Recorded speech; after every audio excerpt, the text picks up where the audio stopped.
guys, it's JaaackJack and welcome back to my channel and welcome to another Bible study video. And this one is a little bittersweet because we are finally finishing up the book of Matthew, but the bitter part of it is that we're finishing up the book of Matthew.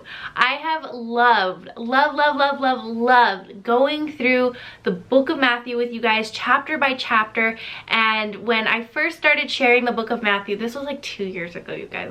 This has been a very slow, steady race to the end of this chapter.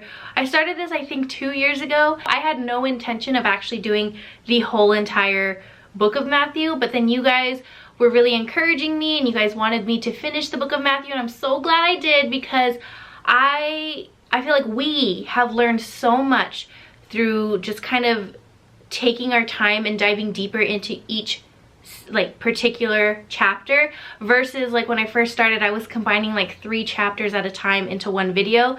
So I'm rambling, but all I'm trying to say is that I have loved doing this so much with you guys, and I want to say thank you for encouraging me, and you know, your encouragement helped motivate me to dive deeper into studying this so that I can share with you guys what I'm learning, and it's been the best. I don't really know what book we're gonna do next in the Bible. If you guys have recommendations, let me know in the comments.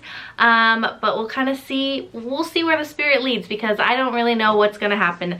But we are reading Matthew chapter 28, and I didn't realize this was such a short chapter. If you've missed any of the chapters leading up to today, I will leave my playlist in the description box for you guys or in the cards so you can check that out and watch those other videos if you would like. And for anyone wondering, I am reading the Jesus Bible. It's an NIV version. I really like it. There's tons of space for writing notes. There's also commentary in here to help you understand the word even more. So highly recommend. I will leave this Bible linked below for you guys. And lastly, Bible study resource that I really like using is Enduring Word, and that's what I use for most of my studies. Harvest Family Fellowship is also another great resource if you want to dive deeper into your Bible studies. The pastor at that church does sermons based on the Bible, and they go verse by verse, and it's super awesome. You can go on their website and basically search the book and chapter and verses that you're looking to study, and there will be a sermon on that. So super awesome resource as well. And now let's jump into today's reading. So in Matthew chapter 28, let's see how many sections there are. There's only 3 sections. I told you it's a short chapter. So Jesus has risen is the first one. So exciting. The guards report is the next section, and then we end with the Great Commission. This is such an exciting chapter. Okay, let's just dive into it. Matthew chapter 28 verse 1. After the Sabbath at dawn on the first day of the week, Mary Magdalene and the other Mary went to look at the tomb. Verse 2, there was a violent earthquake, for an angel of the Lord came down from heaven and going to the tomb rolled back the stone and sat on it. This is important to point out that the stone didn't move because of the earthquake. There was an earthquake because the stone moved, because the angel had moved the stone. Verse 3, his appearance was like lightning and his clothes were white as snow. Just trying to like picture this angel, like his appearance was like lightning.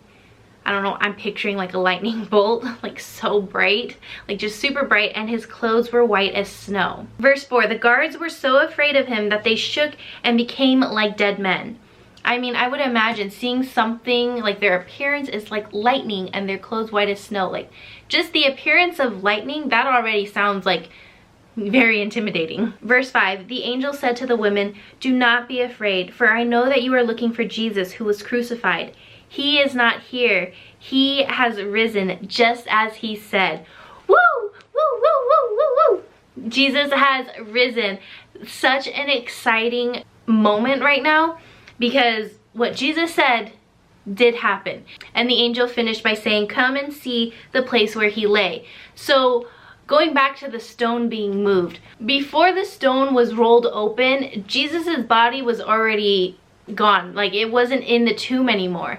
So it wasn't like, oh, the earthquake made the stone move and then that's how Jesus left. No, Jesus was already out of the tomb before the tomb, that stone, before it even opened. So that moment of rolling back the stone, the angel rolling back that stone, was for people and for others to see that Jesus was no longer there. It was for them. It wasn't for Jesus's escape. It wasn't for to let him out. No, he was already gone, and the stone was open so that people could see that he was already gone. I also love that it was both of the Marys. I love that it was Mary Magdalene and Mary that were the first ones to see this. Like, I think that's really, really cool. Women play such an important role that tends to be overlooked. It could have been the disciple, like the men disciples that went up and were the first ones to see that Jesus was no longer in the tomb, but it wasn't.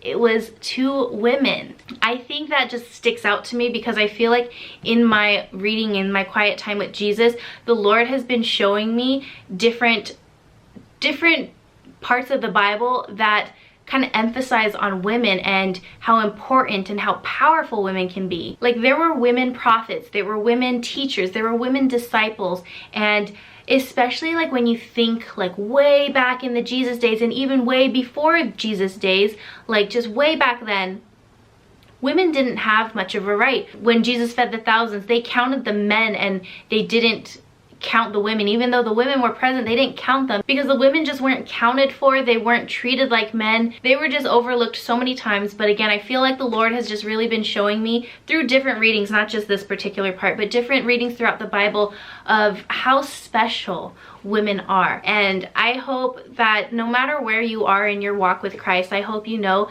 that you are special and that you are valuable and that God is using you for something only you can do. Don't think that, oh my gosh, that just reminded me of like a funny TikTok. You know that one audio? I don't even know where the audio is from. You guys probably know better than I do, but it goes like, ladies, come on, leave the saving to the world to the men.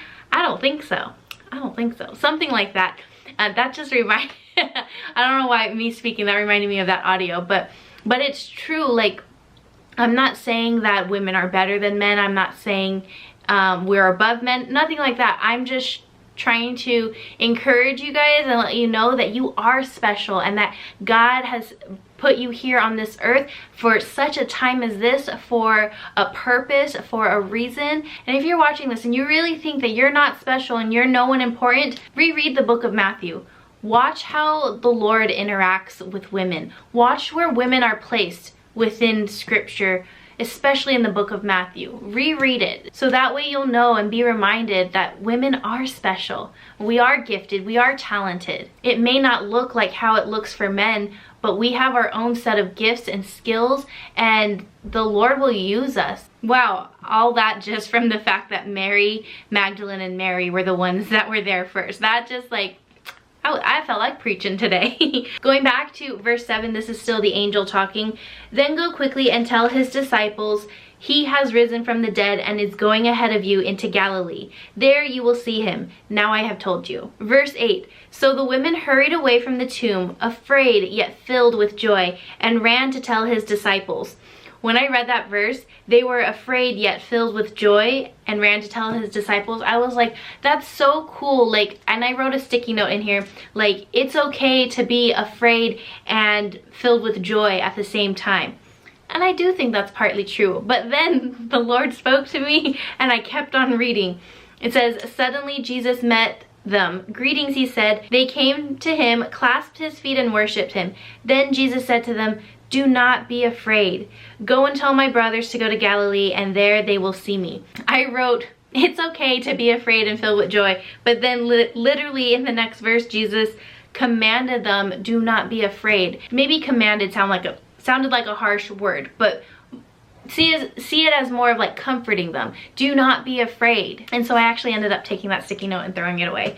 But going back to that first part, afraid yet filled with joy, that's still an important part to look at because although, you know, these women were afraid, they were filled with joy and obedience. They still, even though they were afraid, they still moved forward and did what they had to do. They ran to tell his disciples of what had happened, that Jesus has risen, he's no longer in the tomb. That feeling of being afraid, I'm just thinking like in that situation, it probably was fear coming from like, I don't understand what's happening, like this is wild. Like we went to go to the tomb to check on Jesus's body, not to not find his body. Like that was unexpected to them and they're like, what is going on? But they still were obedient and they still moved forward. At least if that's how I would have felt if I was in that situation. I would have been like running like, oh my gosh, Jesus isn't in there anymore, but he's gonna meet us. Like, oh my goodness, like this doesn't make sense to me, but I'm just gonna keep going and keep moving forward. And then just the way that Jesus has comforted those women, like, do not be afraid. Yes, that is a command, but Jesus just so gentle, loving, and caring and compassionate. Like, I know that he just told them that with so much love. Like, greetings, do not be afraid. Go and tell my brothers to go to Galilee. There they will see me. I just think everything from their actions, Mary Magdalene and Mary, just seeing everything that they did is just so admirable and just so encouraging for us as women as well. Like, afraid yet filled with joy, they were still obedient, and when they saw Jesus, they clasped his feet and worshiped him. They were the first ones to go to the tomb, so they were what's that word I'm looking for? Initiative, that's the word I was looking for. They took initiative and they were the first ones to go to the tomb to check on his body. These are Proverbs 31 women right here, you guys. And then in verse 10, when Jesus said, do not be afraid, go and tell my brothers to go to Galilee, there they will see me. Correct me if I'm wrong, but is this the first time that Jesus is referring to his disciples as my brothers? I think it is. I don't know, but it is such an endearing like speech or language that Jesus is using right here with these women. First comforting them and then using the term my brothers. Go tell my brothers that I will meet them in Galilee. So the next section is the guard's report. So this whole time we were focusing on the encounter and experience that Mary Magdalene and Mary had with the angel and what they did afterwards.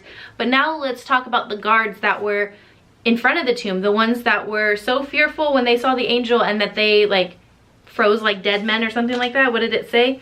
That the guards were so afraid of him that they shook and became like dead men. So now let's read more about their encounter. So verse 11, while the women were on their way, some of the guards went into the city and reported to the chief priests everything that had happened. Okay, so they reported, we saw an angel move the tomb. There was an earthquake because the angel moved the tomb, and he looked like lightning and his clothes were white as snow, and we were so afraid and we froze like dead men. Verse 12, when the chief priests had met with the elders and devised a plan, they gave the soldiers a large sum of money, telling them, you are to say, his disciples came during the night and stole him away while you were asleep. Freaking liars, man. Liar, liar, pants on fire. But let's just let's look at the lies that they're saying right now. You are to say, first, these priests are total crooks, giving them a large sum of money to pay them off to say this, to bribe them to say this lie. You are to say, his disciples came during the night and stole him away while you were asleep. So you want these guards to say that they were asleep? You know that there is punishable consequence to something like that, falling asleep on duty. So already their lies sound foolish. Like, you're literally saying that your guards sucked. So there's just like so many things wrong with this cover-up. Verse 14, if this report gets to the governor, we will satisfy him and keep you out of trouble. Yeah, whatever. We know that at the end of the day, these Pharisees only care about their own behinds. So the soldiers took the money and did as they were instructed. And this story had been widely circulated among the Jews to this very day. There could still be people that believe that Jesus's body was stolen from the tomb. Are there people? I'm sure there is. I'm sure there are still people that believe that Jesus's body was stolen from the tomb by his own disciples. But that's not the case. Mary Magdalene and Mary are the witnesses to this encounter that the angel had rolled back the stone and Jesus was already gone. And the stone, I think we talked about this in a previous Bible study, but that stone was like, that covered the tomb, was like a massive stone. It wasn't something you could just easily push by yourself. Like, that's a massive, heavy stone.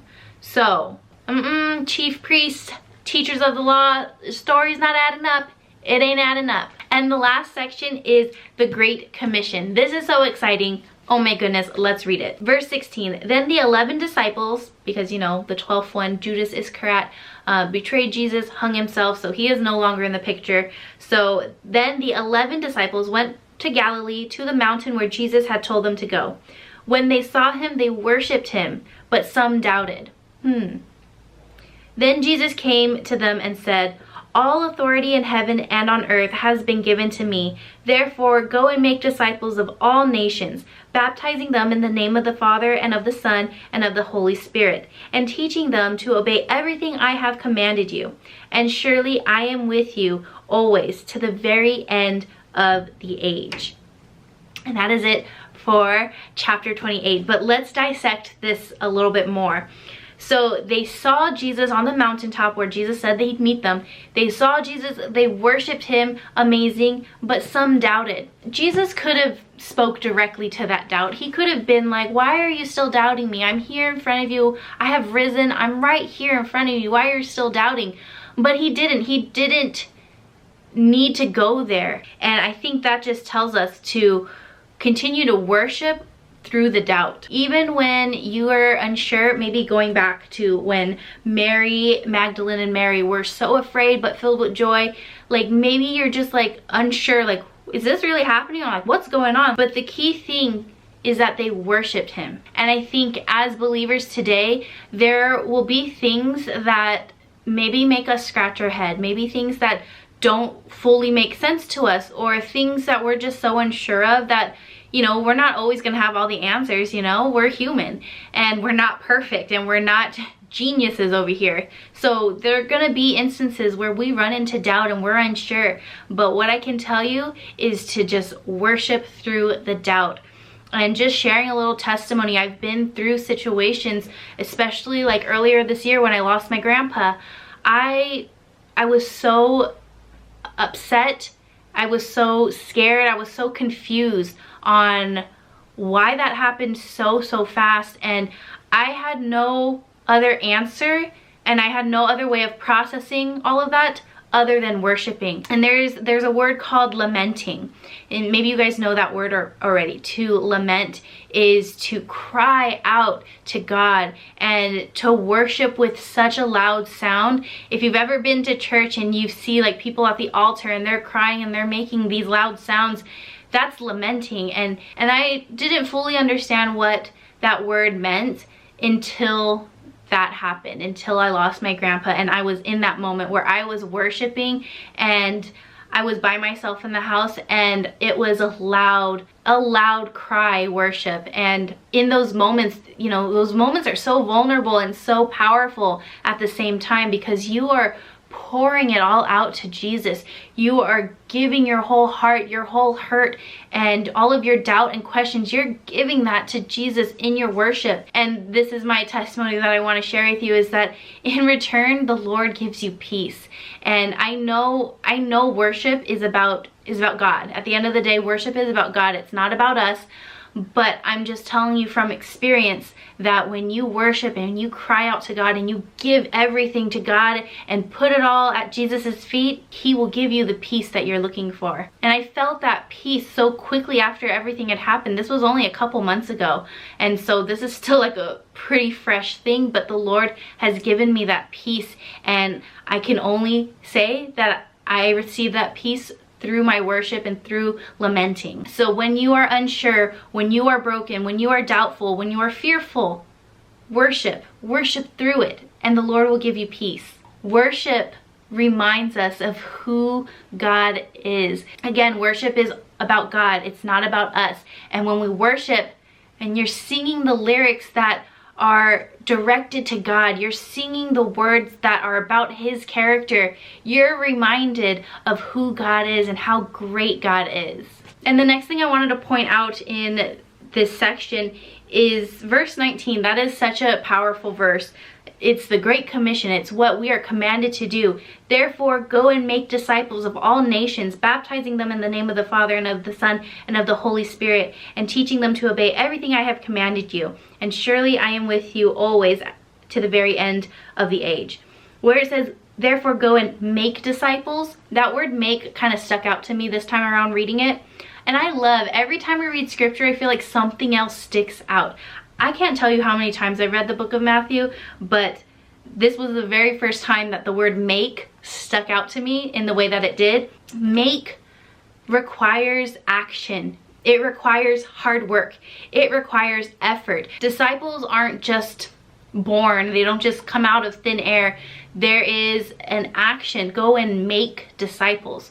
Go and do the action, do the hard work, do the effort. And that can look different for everybody. That could be you serving in the church. That could be you leading worship. That could be you bringing together and starting a small group or starting a Bible study. It could be you sitting in front of the camera and sharing a Bible study to share online for the whole world to see. It could be whatever God has called you to do.